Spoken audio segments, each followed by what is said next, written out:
श्री कृष्ण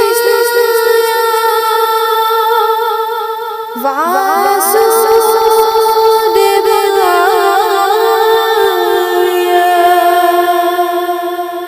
देवकी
वंदे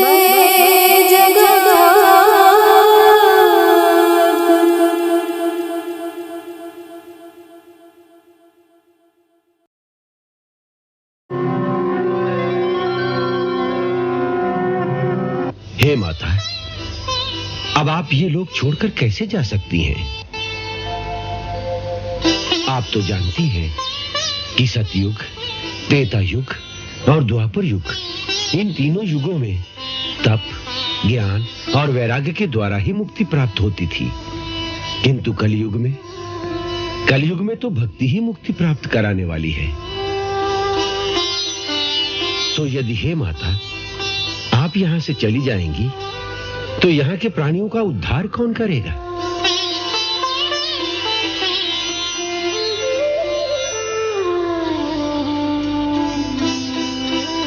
किंतु मुनिवर, क्या ऐसा कोई उपाय नहीं जिससे हम तीनों एक साथ इस संसार में रह सके, अर्थात भक्ति, ज्ञान और वैराग्य तीनों की एक साथ इस संसार में वृद्धि हो? कृपया ऐसा कोई मार्ग बताइए। ऐसा कोई उपाय अवश्य होगा, अवश्य होगा। हे माता, मैं आपको वचन देता हूं कि मैं आपके दुख का उपाय अवश्य करूंगा, जिससे आपके ये दोनों उत्साहहीन और निर्बल हो गए पुत्रों को नवजीवन प्राप्त हो। कोई एक ऐसा ही उपाय होगा जिससे भक्ति, ज्ञान और वैराग्य तीनों की एक साथ वृद्धि हो, तीनों को एक साथ शक्ति प्राप्त हो। इस लोक के समस्त प्राणियों के लिए कोई एक उपाय ऐसा अवश्य होगा, ये मेरी आत्मा का विश्वास है। हे माता, इस प्रश्न का उत्तर मैं स्वयं भगवान श्री कृष्ण से ही पूछ लूंगा। हाँ माता, आप तो उन्हें सर्वाधिक प्रिय हैं, अतः आपकी समस्या का समाधान उन्हीं से कराऊंगा। परंतु भगवान श्री कृष्ण आपको कहाँ मिलेंगे? वो तो न जाने कहाँ हो, किस लोक में क्या क्या लीला कर रहे होंगे। उन पर तो सारे विश्व का भार है ना। आपने ठीक कहा माता, उन पर सारे विश्व का भार है।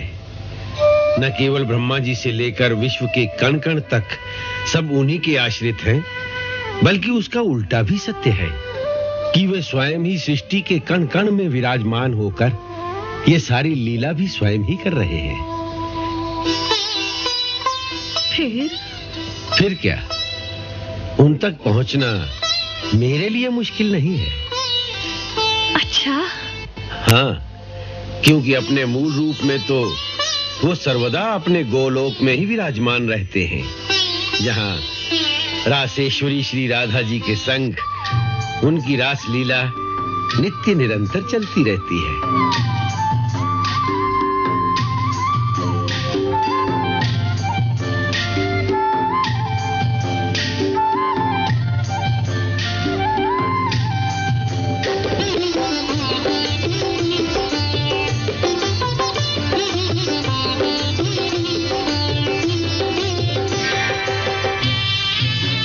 मैं वहीं जाकर उनसे इस प्रश्न का उत्तर पूछ लूंगा।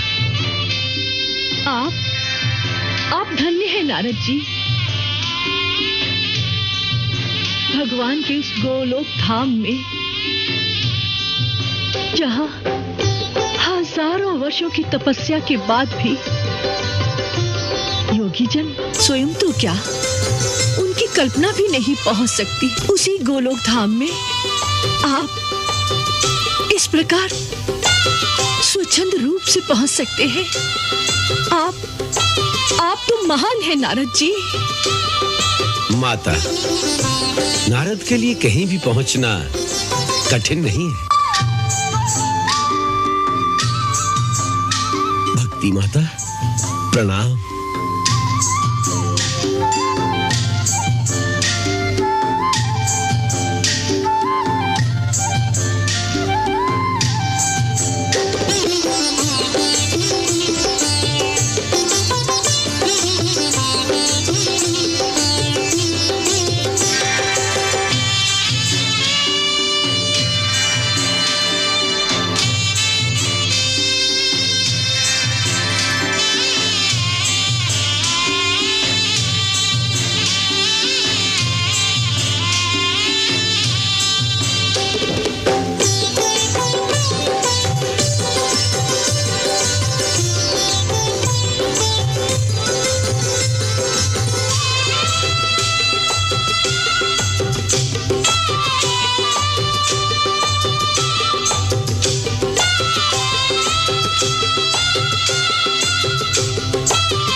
भक्तराज नारद बड़े दुखी दिख रहे हैं। क्यों? हम तक पहुंचने के लिए। तो उन्हें कौन रोक सकता है? उनका अहंकार, थोड़ा सा अहंकार लेकर चले थे। अपना रास्ता भटककर बार बार उन्हीं लोगों में घूम रहे हैं।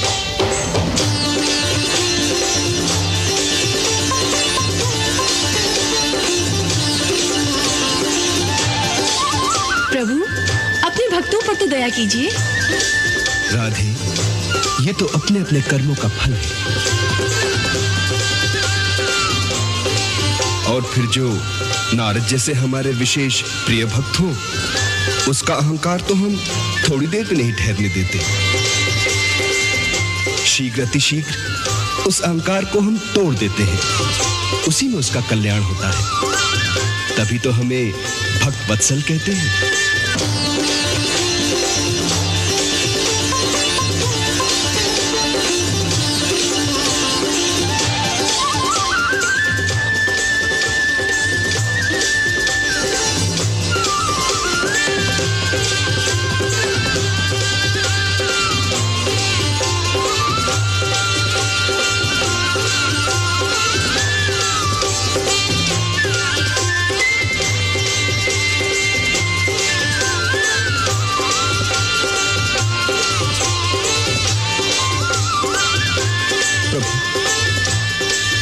प्रभु, ये कैसी लीला है।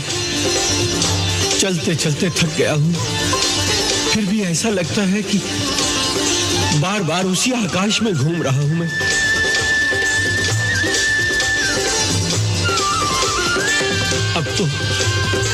अब तो सारे लोग एक दूसरे से टकराने लगे हैं।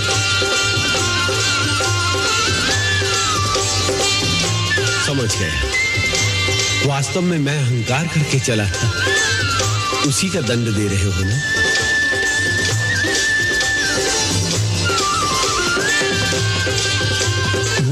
स्वामी, भूल हो गई, क्षमा कर दो।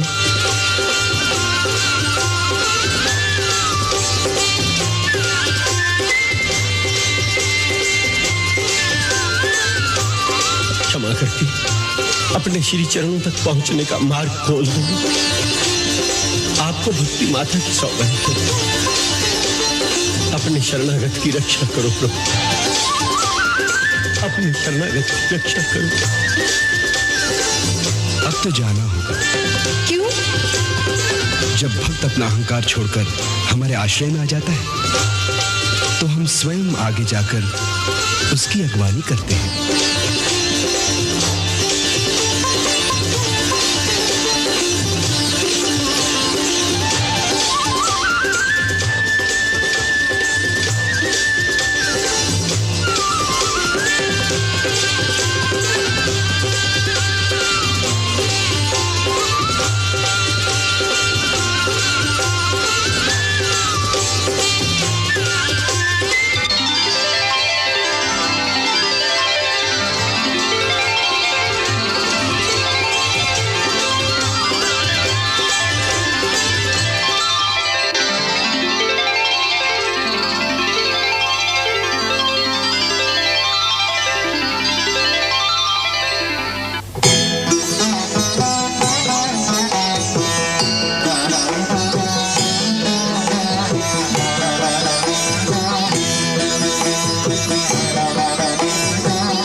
ऋषि, इतनी शीघ्रता से कहां जा रहे हो?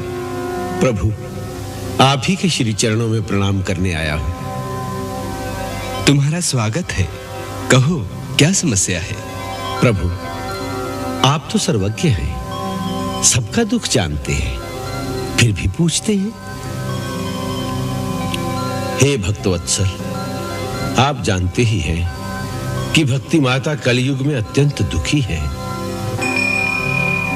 वृंदावन में आपकी चरण धूलि के प्रताप से माता भक्ति को तो उनका सुंदर रूप फिर से प्राप्त हो गया है, परंतु उनके दोनों पुत्र ज्ञान और वैराग्य की जीर्ण अवस्था का कोई उपाय नहीं मिला। प्रभु, मैंने उन्हें वचन दिया है कि मैं ऐसा कोई उपाय अवश्य ढूंढ निकालूंगा जिससे उन तीनों की एक साथ वृद्धि हो। उसी उपाय की खोज में आपके श्री चरणों में आया हूं प्रभु। हे समस्त देवों के अधीश्वर, हे भगवान श्री कृष्ण, मुझे वो उपाय बताने की कृपा कीजिए।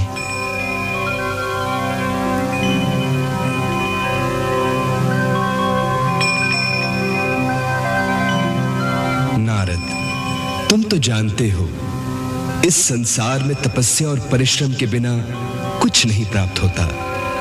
प्रभु, मैं अवश्य तपस्या करूंगा, परंतु इतना बताने की कृपा करें कि ऐसा कोई उपाय है।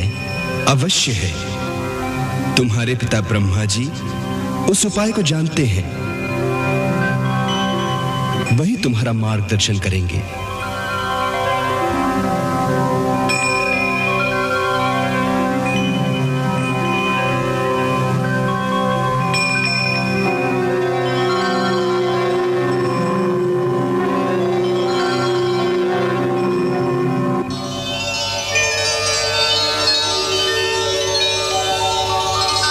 श्री कृष्ण के आदेशानुसार मार्गदर्शन के लिए आपकी सेवा में उपस्थित हुआ हूं। कृपा करके मुझे वो साधन बताइए जिससे भक्ति माता का दुख दूर हो